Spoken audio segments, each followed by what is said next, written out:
We were never just friends. Chapter 1. My husband called with, "We need to talk," never a good sign. I froze, phone pressed against my ear in the middle of the crowded dining hall. Background noise on his end, male voices, gaming sounds, the familiar chaos of the team house. "Iris, this isn't working," Sebastian said, formal as a press statement. But we've always just been friends, haven't we?" I cut him off, panic making me flippant. 3 seconds of absolute silence. Then chaos erupted on his teammates shouting over each other, someone laughing so hard they were choking. Did she actually just, "Bro, you're married and still got friend-zoned?" Cassian's voice, gleeful. "Sebastian, your wife just rejected you." Sebastian's voice cut through the noise, dangerously quiet. "Sorry, need to handle some family business." The way he emphasized family like he was reminding me what we actually were made my stomach drop. I hung up before he could say anything else, then powered off my phone immediately. Better to delay the inevitable confrontation. I spent the whole day in class feeling like I was sitting on pins and needles. When Professor Hayes called on me to answer a question about aperture settings, I actually gave a proper technical response instead of my usual joke. Professor Hayes pushed his reading glasses up from where they'd slipped down his nose, studying me with obvious suspicion. Well, well. Did someone replace the real Iris Chen? I forced a grin. "Not at all, Professor. Just trying out my new semester persona serious photography student." The classroom erupted in laughter, and I felt some of the tension ease from my shoulders. Professor Hayes shook his head, but he was smiling. "There's the Iris I know, though I wouldn't mind seeing more of that serious student." After my evening class, I kept my head down and walked fast toward the dorms, hoping to avoid any unwanted visitors. My roommate Maya suddenly appeared at my elbow, linking her arm through mine. "Hey, don't look now, but there's a seriously nice car at the campus gate." "Black Porsche Cayenne," added Jen from my other side. "I don't know cars, but that one screams money." "More importantly," Maya continued, "the guy standing next to it is gorgeous, like model gorgeous. Is he looking at us?" I looked up. The blonde guy they were talking about had spotted me and was walking straight toward us with the easy confidence of someone who'd never been rejected in his life. Flashing a smile that probably melted hearts regularly, he called out, "Iris, there you are." My roommates, proving once again they were excellent friends, immediately released me and disappeared with theatrical speed, leaving me alone to face the music. I stumbled forward and nearly crashed into Cassian's arms. He jumped back like I was on fire, eyes wide with mock horror. "Whoa there, personal space please." "You absolute," I started. "Hey now, don't shoot the messenger." He held up his hands in surrender. It wasn't my idea. Whose idea was it? But I already knew. A familiar hand caught me around the waist, steadying me. Sebastian had gotten out of the car without me noticing, moving with that same silent precision he used in-game. I straightened immediately, suddenly very aware of his hand still resting at my waist. Cassian let out an exaggerated breath of relief. "Thank God. Iris, I swear this was all just a stupid dare gone wrong." I gave him my flattest look. Okay. So we were playing truth or dare at the team house. Sebastian lost and picked dare, and I, being an idiot, suggested he call you and say something that would get a reaction. Cassian grabbed my hand, his usual playfulness replaced by genuine concern. "Please don't be mad at him. It was my dumb idea. Be mad at me instead." Sebastian removed Cassian's hand from mine with careful deliberation. "You can leave now." So Cassian had been dragged here specifically to run interference. I almost felt bad for him. Almost. Chapter 2. Achoo! The car's air conditioning hit me the moment I slid into the passenger seat. I sneezed hard enough to make my eyes water. Sebastian adjusted the temperature up without looking at me, jaw tight. The gesture was automatic. He'd been taking care of me like this for years, even when he was angry.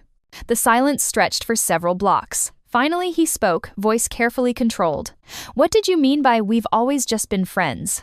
"Here we go. Listen, I can explain." "Iris," he cut me off. "Don't forget we're married." The reminder hung between us. I slumped lower in my seat, adjusting it to recline, and kicked off my shoes. Old habits. "You said we need to talk and this isn't working," I muttered. "That's breakup language. What was I supposed to think?" Sebastian's knuckles went white on the steering wheel. When he spoke again, his voice was quieter. I wasn't going to suggest breaking up. I sat up slightly. "Then what?" "I was going to suggest we stop pretending." He glanced at me, something vulnerable in his expression. "That we make this real." My heart stopped. Before I could respond, he tossed a blanket at me. "But clearly you're still stuck on just friends, so forget I said anything." "Like what?" I looked down and my face went hot. I'd completely forgotten I was wearing a skirt, and the reclined position meant, oh God. I yanked the blanket over my legs, face burning. Did you see? I asked, voice small. No. Then what color? White.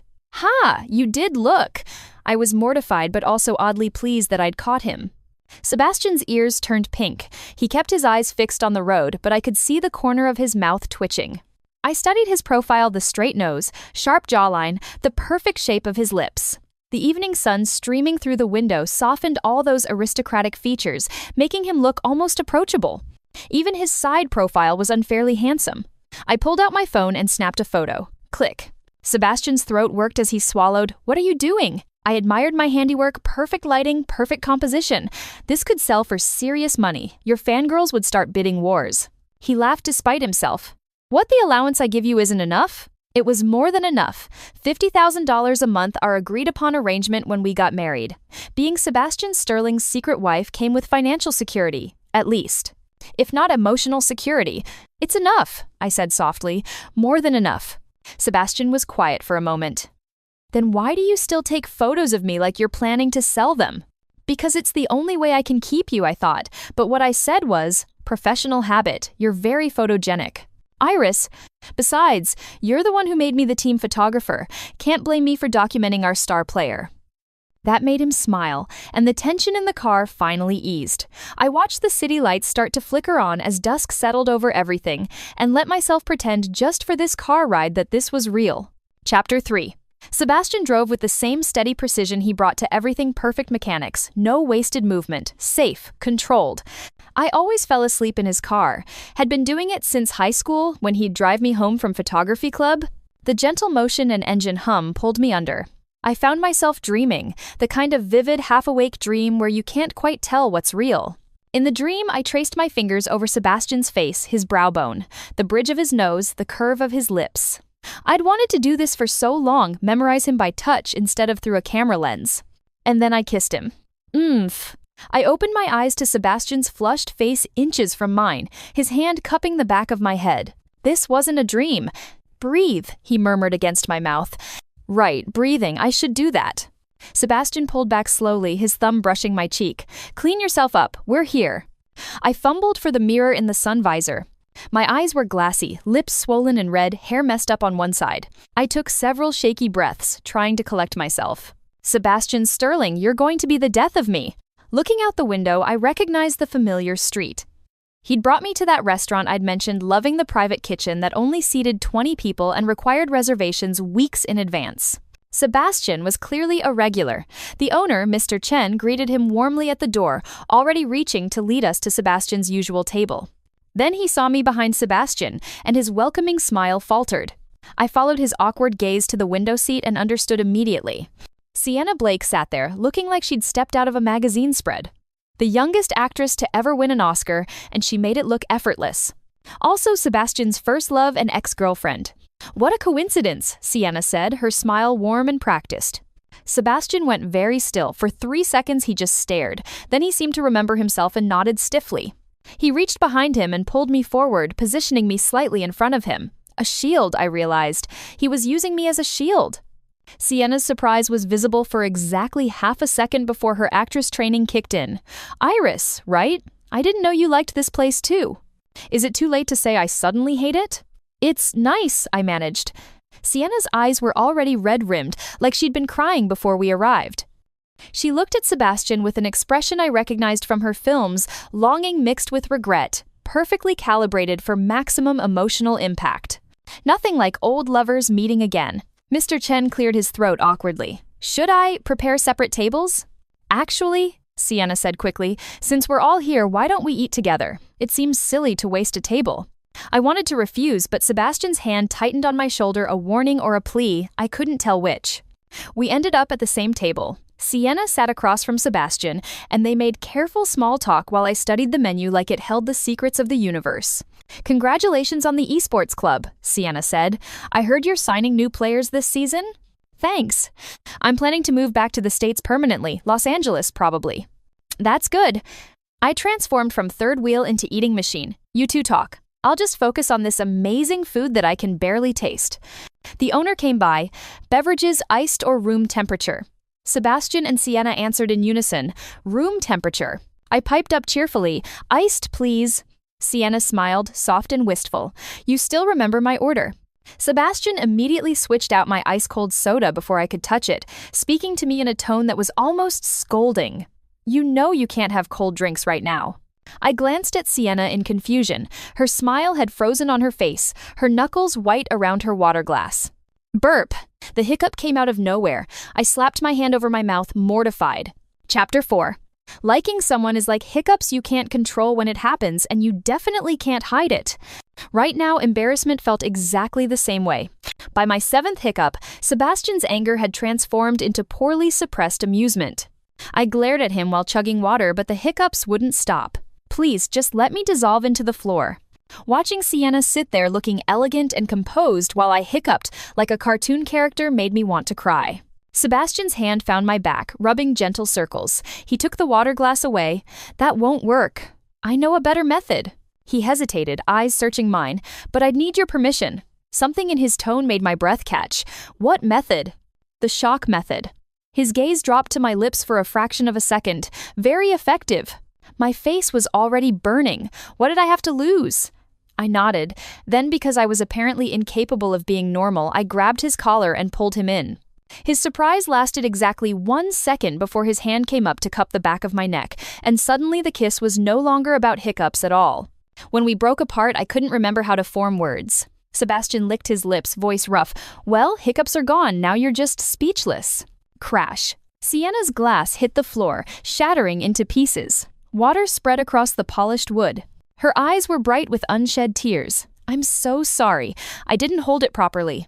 She stood and walked quickly toward the restroom, her shoulders straight despite the way her hands trembled. I snuck a glance at Sebastian. He was calmly cutting his steak, completely unbothered. Something felt wrong. Very wrong.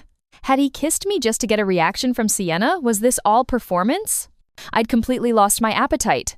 When Sienna returned 15 minutes later, her eyes were red and her makeup was slightly smudged despite obvious repair attempts. She looked vulnerable in a way that made you want to comfort her.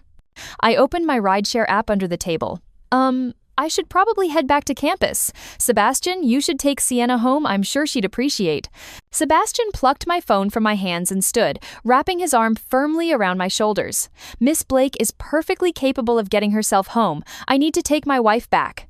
The word wife hung in the air like a grenade. Sienna's face went pale, but she recovered quickly, her smile only slightly strained. Of course, it was lovely seeing you both. Sebastian steered me toward the door, his hand never leaving my shoulder. Chapter 5. Back in the car, I couldn't hold it in anymore. What was that? I gave you the perfect opportunity and you didn't take it. Sebastian glanced at me, amusement flickering across his face. His voice came out lazy and dangerous. Whether I can or can't perform, you'd have to try me to know for sure. I froze. Since when did the usually proper Sebastian make suggestive comments? All talk, no action, I shot back before I could stop myself. Who knows if you actually can? Sebastian laughed a real laugh that made something warm unfurl in my chest. Then he made a sharp turn. The GPS announced, "You have deviated from the planned route. Recalculating." I watched the red dot on the map move steadily away from my university. I said carefully, "Where are we going?" "Home." "Our home? Is there another one?" I have class tomorrow and when will I learn to stop running my mouth? The evening breeze carried the scent of jasmine through the cracked window. I watched Sebastian's elegant hands on the steering wheel and remembered that my marriage to him was entirely because of my inability to shut up. Our families had been friends for generations. Sebastian was 6 years older, which meant he'd always felt impossibly mature and untouchable. But God, he was beautiful. I'd followed him around with my camera since I was 12, and his first viral photograph, the one that got him noticed by Esports scouts, was one I'd taken. Back then, Sebastian was just starting his professional career. Sienna was an unknown esports event host with acting aspirations. When they got together, I told myself I was happy for them. They looked perfect together in my candid photos, his quiet intensity, her bright ambition. The heartache I felt looking at those photos, I buried it deep. Sienna didn't want to go public with their relationship, said it would hurt both their careers. After they fell in love, Sebastian's performance started declining. He'd lose focus mid-game, miss crucial plays, make uncharacteristic mistakes. Meanwhile, Sienna's hosting photos got picked up by a director. Her career took off just as Sebastian's spiraled. The breakup was inevitable. After Sienna went abroad to film, Sebastian became someone I barely recognized, hollow-eyed, mechanical, going through the motions. I created fake fan accounts to leave him encouraging messages, promoted him on every platform I could access. Tried desperately to remind him why he'd fallen in love with esports in the first place. The truth was, I'd been chasing Sebastian since I was 13 years old with exactly zero success. But I had too much pride to admit it, so I told anyone who would listen, that Sebastian had been pursuing me for years and I just wasn't interested. Nobody believed me. Nobody except our mothers. "You little brat." My mom had grabbed me by the ear one afternoon. "Sebastian's been a mess lately because you keep rejecting him?" I what? When both sets of parents confronted Sebastian about his supposed unrequited love, everything exploded. His relationship with Sienna came out. Photos surfaced. Rumors spread like wildfire. Sebastian pulled me into his arms in front of the cameras and said clearly, "I've been trying to win her over for years. Today, I finally succeeded." Then he looked down at me and said quietly so only I could hear, "Marry me?" What clarification could be more powerful than the scandal subject directly getting married? I thought about it. Nothing. We got engaged in the morning and married in the afternoon. When I held the marriage certificate, my hands shook so badly I nearly dropped it. On our wedding night, I couldn't meet Sebastian's eyes. I need to explain. "I'm sorry," he said first. I looked up, startled. "I'm sorry for using you." His voice was flat, defeated. "This isn't fair to you." Seeing Sebastian look so broken made my chest physically hurt. Years of gathered courage evaporated like steam. I swallowed my confession and punched his shoulder like we were teammates. "No worries, just win that championship and give me a good monthly allowance." Sebastian actually smiled a little. "How much?" 50,000. Monthly. Could you possibly be more of a gold digger? Hey, this is my first marriage. Besides, is the world champion really only worth that much? You're sure I'll win? Obviously. You're Sebastian Sterling. You always win eventually. He ruffled my hair. All right, I'll win it for you then. After we got married, Sebastian changed, became more focused, more driven than I'd ever seen him. He practically lived at the club. Late nights became the norm, training until 2 a.m., sometimes later. I told myself it was dedication. The championship required sacrifice. But some nights, alone in our empty apartment, the silence felt accusatory. So I applied for campus housing, and we both pretended this was normal for newlyweds. Chapter 6. The second year after our marriage, Sebastian won the championship. I was crying before he even made it to me, the trophy raised high above his head, his team screaming behind him. He pulled me into a crushing hug, both of us sobbing, and I didn't ask why he was crying. I told myself I was just emotional about the $50,000 monthly allowance. But really, I was just happy he was happy. After that victory, Sebastian founded what became the nation's premier esports club. I went from being his personal photographer to the team's official photographer. Through my camera lens, I could openly watch Sebastian, document every important moment in his life. Unfortunately, I was never in any of those photos. Except for that staged proposal, Sebastian rarely mentioned our relationship. When asked about me, he'd say, "a friend" or "the team photographer." At least he didn't pretend I didn't exist. The younger players assumed we were dating and started calling me sis-in-law. Sebastian never corrected them, and I was pathetically grateful for that small allowance. On one drive home for the holidays, I hummed along to the radio the entire time, feeling lighter than I had in months. "What's got you so happy?" Sebastian asked. I reached over to straighten his collar, grinning. "Nothing, just something tiny and completely unimportant." My happiness lasted exactly until the next red light. Sebastian's phone lit up. Caller ID, Sienna. I watched him stare at that name. His hands tightened on the wheel and then he slammed on the brakes. I wasn't wearing my seatbelt. I never did in Sebastian's car, trusted him to drive carefully enough that it didn't matter. My head hit the dashboard hard enough to make stars explode across my vision. "Are you okay?" Sebastian's voice was panicked. "Iris, look at me. Are you okay?" "I'm fine." My voice sounded strange, far away. "Doesn't hurt." "You're crying." Was I? I reached up and felt wetness on my cheeks. To prove I was fine, I started laughing. Crying and laughing at the same time, probably looking completely unhinged.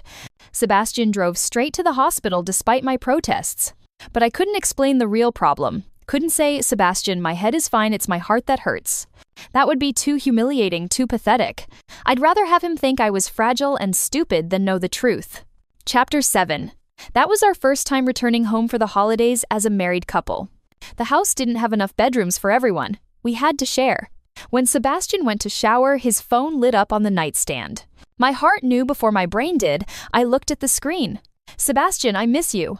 That night, Sebastian spent over an hour on the balcony making a phone call. When he finally came to bed, the cold clung to him along with the sharp scent of cigarettes, something I'd never smelled on him before. The mattress dipped as he slid under the covers, then, surprising me, he pulled me against his chest. So cold, he was definitely using me as a human heater. But gradually, his temperature normalized. Our body heat mingled under the blanket. Despite everything, I found myself relaxing into his embrace. Half asleep, I heard myself ask, "Sebastian, do you know who I am?" He paused, then answered quietly, "Yes." "Who am I?" "Iris." Hearing my own name from his lips sent relief flooding through me. At least in this moment, I was real to him. "Sebastian?" If you want a divorce." I had to force the words out. "Just tell me, I'll handle our parents, I promise." The silence stretched so long I thought he'd fallen asleep. Then I felt lips brush against my forehead. "Iris." But I was already gone, pulled under by exhaustion.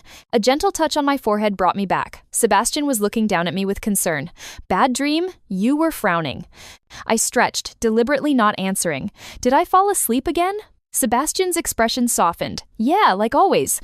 Our apartment was exactly as I remembered, wedding decorations still up, everything neat and impersonal. We had a cleaning service come regularly, so it wasn't dirty, just empty, unlived in. There was no trace of me here anymore.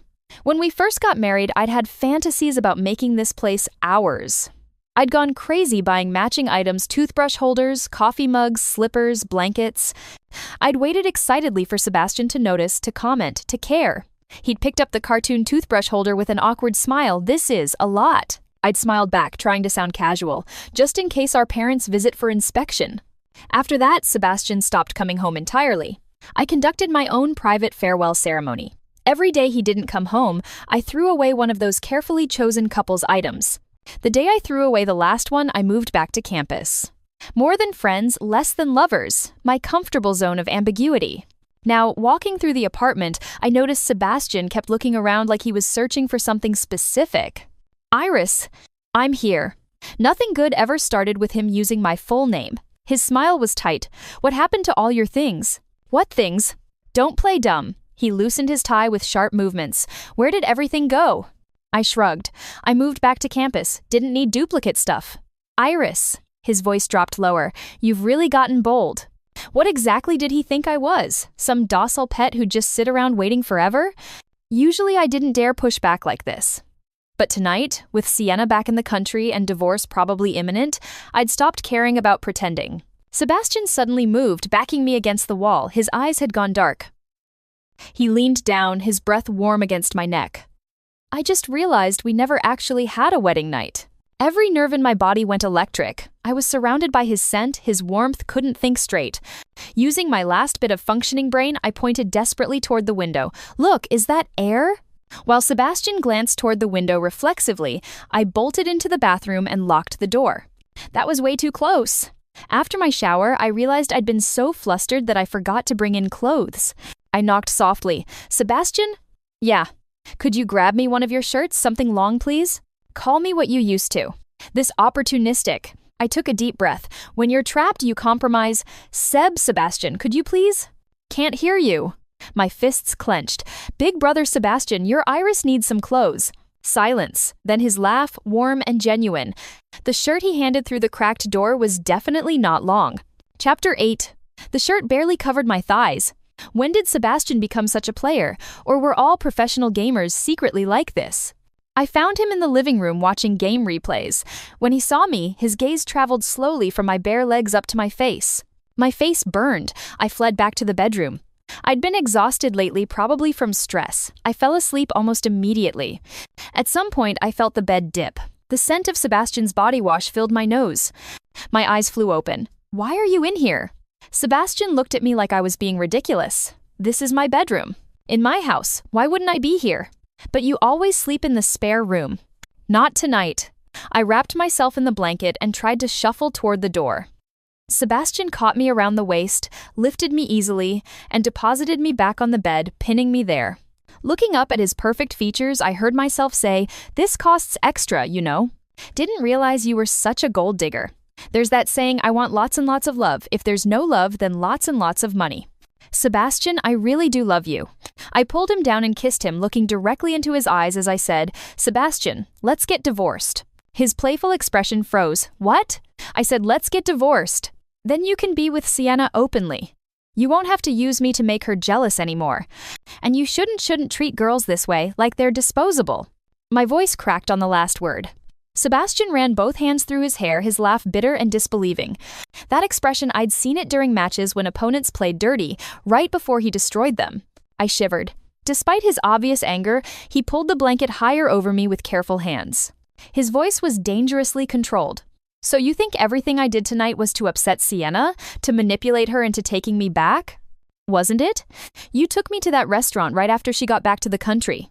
And suddenly you're being all intimate when you've kept your distance for 3 years. Tears spilled over despite my best efforts. Sebastian, I don't want to be a pawn in your relationship with her anymore. I didn't know why I was suddenly so emotional. I wasn't usually a crier. Sebastian's jaw clenched. Iris, what the hell do you think I am? Seeing me cry harder, he scrubbed his face with both hands and sighed deeply. He shoved tissues at me. Stop crying. I nodded but couldn't stop the tears. And don't pout like that. I was crying so hard I could barely breathe. The moment I gasped for air, he kissed me hard enough to knock the breath back out of me. I froze, then let him take control, too overwhelmed to do anything else. Suddenly, a sharp, cramping pain tore through my lower abdomen. I looked down and saw blood. My period had started. No wonder I'd been so tired and emotional. The timing was terrible. I'd always had bad cramps. Within minutes, I was curled into a ball, cold sweat breaking out across my forehead. Sebastian's anger evaporated instantly. He boiled water, made an improvised heating pad, and arranged pillows to support my back. Then he got dressed and went out, came back 20 minutes later with proper supplies and medicine. The pain was intense enough that I drifted in and out of sleep, only vaguely aware of Sebastian's hand rubbing gentle circles on my back. When I woke up properly in the morning, Sebastian was already awake, watching me with an unreadable expression. Finally! I was starting to think you'd hibernated. Chapter 9. Oh no, I'd fallen asleep without cleaning up properly. I threw off the blanket in a panic. The comforter was fine, just a small stain on the sheet. The real disaster was Sebastian's shirt, which I was apparently still wearing. Wait, when had I changed into pajama pants? I pulled the blanket over my head, dying of embarrassment. The more embarrassed I got, the more Sebastian seemed to enjoy it. Oh, suddenly shy? It's not that serious. I used to help you use the bathroom when you were little. I threw a pillow at his head. Don't bring that up. He caught the pillow easily and handed me a steaming mug. Stop being embarrassed and drink this. Sweet and warm brown sugar ginger tea. It spread warmth through my chest. Why are you suddenly being so nice to me? Sebastian's hand paused midair. Didn't you say it yourself? Girls need to be cherished. Then, almost aggressively, and no more talk about divorce. Understand? What did this mean? Was he saying? I didn't let myself finish that thought. Sometimes not knowing was safer than hoping. Junior year was mostly practical courses anyway. Professor Hayes's best former student had connections in the entertainment industry and was producing a celebrity interview series. The professor specifically recommended me for the photography. Before I left, he gave me a stern look. Iris, I'm only recommending you because I believe in your potential. Don't make me regret it. I gave him a mock salute. Sir, yes, sir. He rolled his eyes. Show some respect for your elders.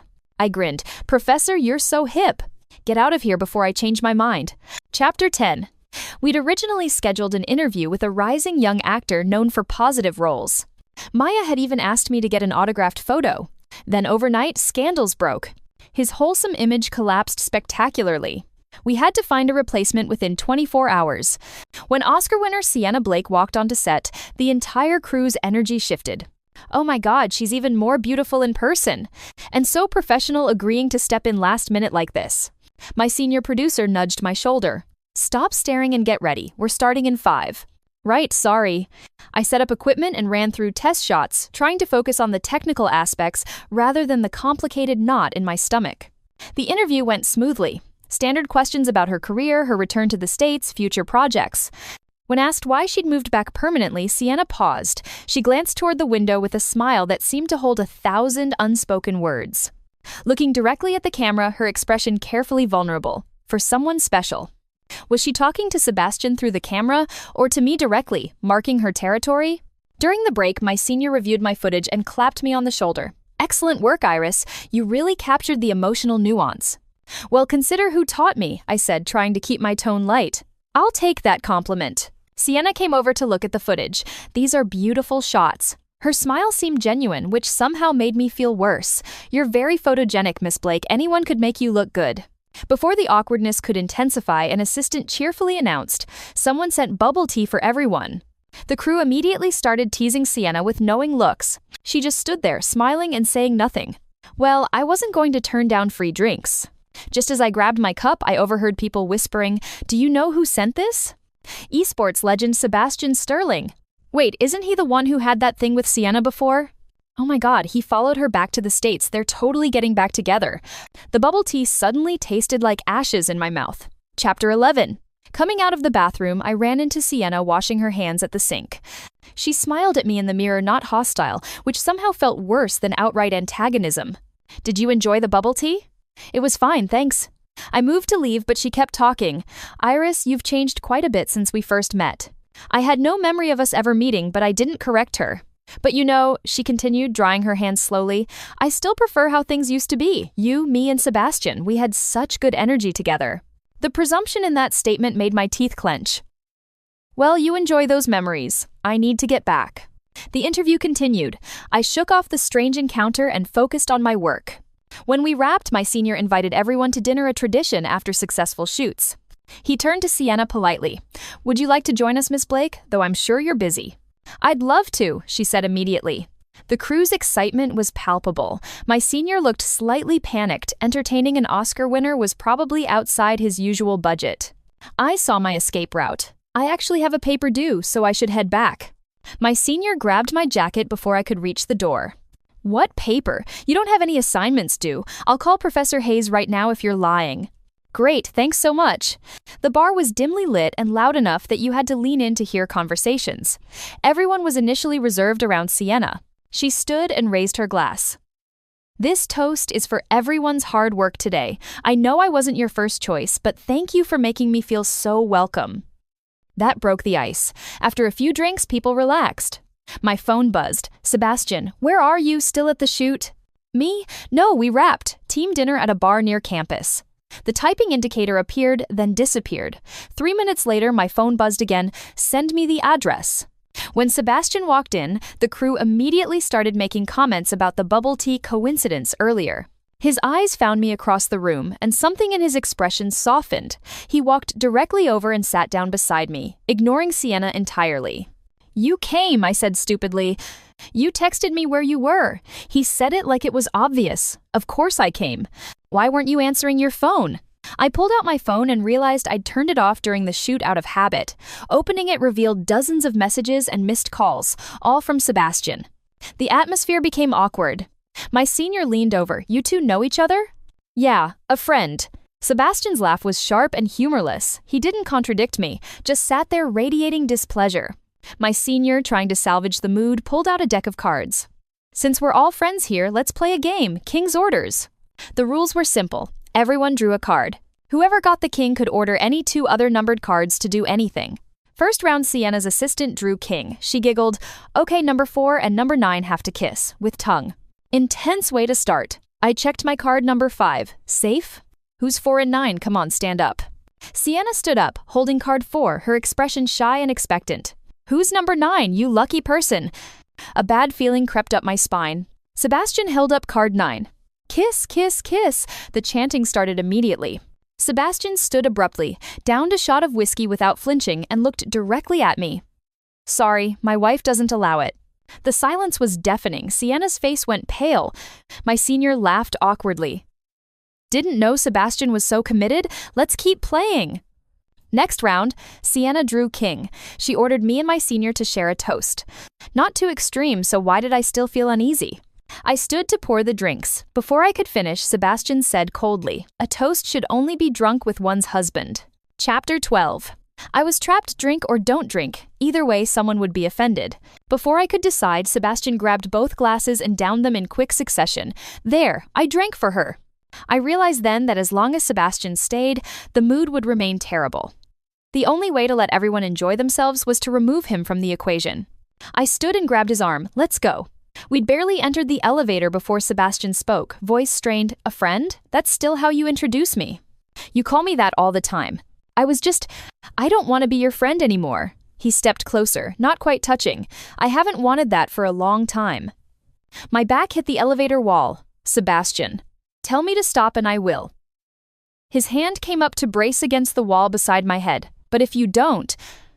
My heart hammered against my ribs. I'd wanted this for so long, been too afraid to reach for it. I grabbed his collar and pulled him down to me.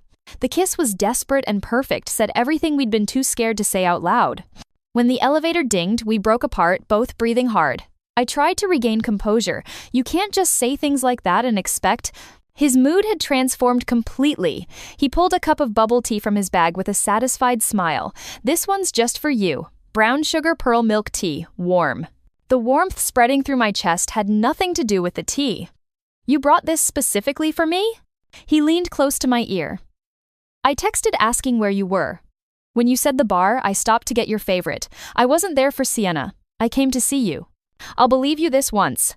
Sebastian bent down, eyes slightly glassy from the alcohol. He nuzzled his nose against mine, playful and vulnerable in a way I rarely saw. Was the bubble tea really not good? My face burned. I nodded, then shook my head. It's good. It's really good. His lips curved up. Let me taste then. Before I could respond, he was kissing me again, slower this time, sweeter, like he was savoring something precious. Chapter 13. My seniors interview series was a massive success. The combination of Sienna's Oscar winner status and the returning for love narrative hit all the trending topics within hours. Sebastian trended alongside her. Everything I'd feared was happening in real time. Their past relationship was excavated and dissected across every social media platform. Looking at old photos of them together, I had to admit they looked perfect, young, beautiful, both at the beginning of promising careers. The narrative wrote itself. Childhood sweethearts separated by ambition, reunited after achieving their dreams. My unsuspecting roommates sent me links. This is so romantic. Do you think they'll get back together? Probably, I said, trying to sound casual. Staff from the shoot started leaking information how Sebastian had sent bubble tea, how he'd shown up to support her. The story gained momentum. A couple hashtags appeared. Shippers and aesthetics accounts had a field day. Only scattered skeptical comments appeared, quickly drowned out by the tide of support. I went back to check those doubting voices. Almost all were from Esports fans, especially Cassian, who was getting attacked viciously in the replies. I opened the team group chat and told them to stop engaging. Cassian called immediately. Sis, are you okay? Don't read the comments. I'm fine. I forced brightness into my voice. This'll blow over. If Sebastian saw this... Don't tell him, I said quickly. He has a match coming up. He needs to focus. When I was unhappy, I liked to swing. The repetitive motion was soothing, helped me think. I was at the campus playground when Cassian mysteriously appeared, sunglasses on despite the overcast weather. Jesus, you're trying to give me a heart attack, he whispered dramatically. In the weird atmosphere, I lowered my voice too. What's going on? Cassian looked around like he was in a spy movie, then leaned in. Sis, brace yourself. I nodded nervously. Okay? Sebastian's cheating on you. Before I could process that statement, he dragged me to his car and we were apparently on a mission to catch the cheater red-handed. Before entering the restaurant where Sebastian and Sienna were meeting, Cassian pulled me into a nearby shop to buy disguises, sunglasses, a scarf, even a hat. Fully equipped, we looked even more conspicuous than if we'd just walked in normally. Somehow, Cassian managed to get us seated at a table with a clear view of them. I gave him a silent thumbs up. We'd barely sat down when I saw Sienna stumble, spilling red wine all over Sebastian's pants as she fell into his arms. I'm so sorry, I'm still so clumsy after all these years. She knelt on the floor, dabbing at his pants with a napkin, but her hand kept moving higher to increasingly inappropriate places. I opened our chat. My message from this morning was still unread, so he'd been here the whole time. My eyes stung. I started to stand, but Cassian grabbed my arm. Wait, don't let emotions ruin the mission. Sebastian stopped Sienna's hand with a cold laugh. Just tell me what you want. Sienna smiled as if he hadn't just rejected her touch. You still like your steak medium rare, don't you? Sebastian's patience visibly snapped. I didn't come here to eat. Chapter 14. Sienna blinked innocently. Then why did you come? Sebastian picked up his wine glass, voice flat. To tell you to stop the media circus. You leaked those photos. I don't know what... Jake finally told me everything last month. Sebastian's jaw tightened. 3 years late, but better than never. I leaned toward Cassian. Jake? Sebastian's best friend. They had a massive falling out, Cassian whispered back. Sienna's composure cracked. Sebastian, you can't believe... He made a bet with me back then, said, if I pretended to struggle, you'd leave for better prospects. Sebastian's laugh was bitter. I nearly ended our friendship over it. Then you proved him right. He also mentioned you were keeping in touch with half the team while we dated. That director wasn't the first to pan out, just the most public. Sebastian stood, tossing cash on the table. Oh, and you owe Iris $80,000. She gave you her savings to support my training. I only ever saw $20,000 of it. What? My hand slammed the table before I could stop myself. Sebastian was already pulling me toward the exit, apparently unsurprised to find me there. Through my sunglasses, my eyes asked the question, how did you recognize me? Sebastian looked at me like I was an idiot. I'd recognize you anywhere, always. Chapter 15. The first thing Sebastian did when we got home was ransack the apartment looking for our marriage certificate. When he found it, he pulled me over and took a selfie of us holding it. What are you doing? Making a statement. He was already typing on his phone. You don't have to. In a couple weeks, nobody will remember anyway. Sebastian tapped my forehead gently. I'll remember. His statement was characteristically direct. Married. Stop tagging me, with the photo of us and our marriage certificate. He also reposted the old interview video where he'd pulled me into his arms and told reporters, I've been trying to win her over for years. Today, I finally succeeded. So this was what being publicly acknowledged felt like. The difference between waiting for hurt to fade and being actively protected was staggering. I almost wanted to cry. How did I get so lucky? Sebastian's post exploded immediately. Within minutes, the team members' comments were upvoted to the top, all variations of, this is our only sister-in-law. I found Sebastian browsing shopping sites. Search term, couples items. I hugged him from behind. Sebastian, thank you. How are you going to thank me properly? He turned and kissed me, slow and thorough. We seem to be actually dating now. Shopping at IKEA together, organizing our home, cooking meals, playing games side by side on the couch. Turns out I wasn't terrible at games. I'd practiced hard enough over the years trying to understand Sebastian's world. Just that effort and natural talent couldn't compete with genius. The team had a major match coming up. Sebastian increased training intensity, running brutal practice sessions with Cassian and the others. Cassian constantly messaged me complaints. Sis, please control your husband. At this rate, you won't have a cute little brother anymore because I'll be dead. What are you doing? Sebastian, fresh from the shower, casually took my phone and sent a voice message. Sounds like you're not busy enough. Adding another vision training set tomorrow. On the weekend, Cassian pulled me into a ranked game. Sebastian joined our queue. Except the top-ranked player made more mistakes in that one game than I'd seen in his entire career. I have reason to believe you're throwing on purpose, Cassian accused.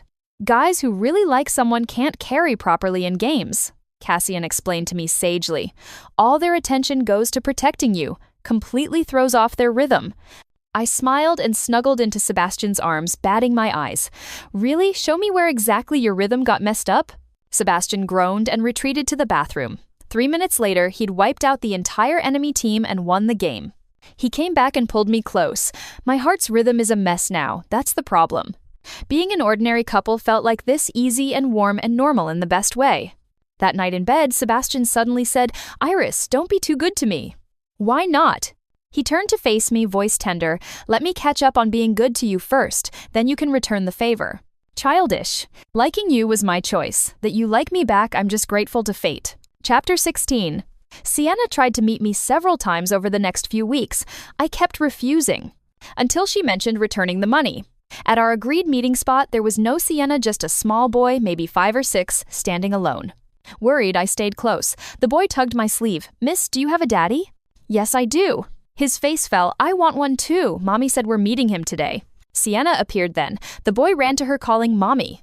She pulled a paternity test from her bag. I didn't want to use a child, but you've left me no choice. 99.9% probability of paternity. I couldn't process it. When my senior mentioned photographing the northern lights, I signed up without thinking. Standing under the aurora, I felt impossibly small. The lights danced overhead, indifferent to everything. The second day, an earthquake hit nearby waters. We lost contact with the outside world for a week, limited supplies, uncertain rescue. I wrote a letter to my parents, but not Sebastian. Instead, I wrote his in the snow. Sebastian, Iris loved you so much, too much to burden you with a goodbye. If I don't make it back, please just forget me. When rescue arrived, I thought I was hallucinating Sebastian's face among the rescuers. I woke up in a hospital to sunlight and Sebastian beside the bed looking like he hadn't slept in days. "You're back," he said, voice breaking. He pulled me into his arms and really cried while cursing me out for being reckless. The hospital TV. Oscar winner Sienna Blake's secret child with director Marcus Chen was exposed. I stared at Sebastian. "The child wasn't yours? How could it be? We never—" He looked baffled. "Those tests can be faked, Iris." He held my face. "From now on, whatever happens, tell me immediately, promise." "I promise." Chapter 17. After I went missing, Sebastian had immediately confronted Sienna. When the situation looked fatal, she confessed everything to police. Thanks to Sebastian's persistence in searching, they located our team in time. Back home, Sebastian barely let me out of his sight. He cooked constantly, hovered, made sure I was recovering. "I can't eat anymore. Look, I've gained weight." Sebastian's eyes traveled to my chest, not where it counts. My face burned. That night he brought up Sienna. "Don't ever talk to her again. There are good people in entertainment, but she's not one of them." "Okay. What about esports?" I asked. "Are there good people there?" "Good and bad, like everywhere." "Which one are you?" Sebastian grinned and pulled me close. "I'm the bad type. Want to find out how bad?" I kissed him instead of answering. Some questions didn't need words. The end.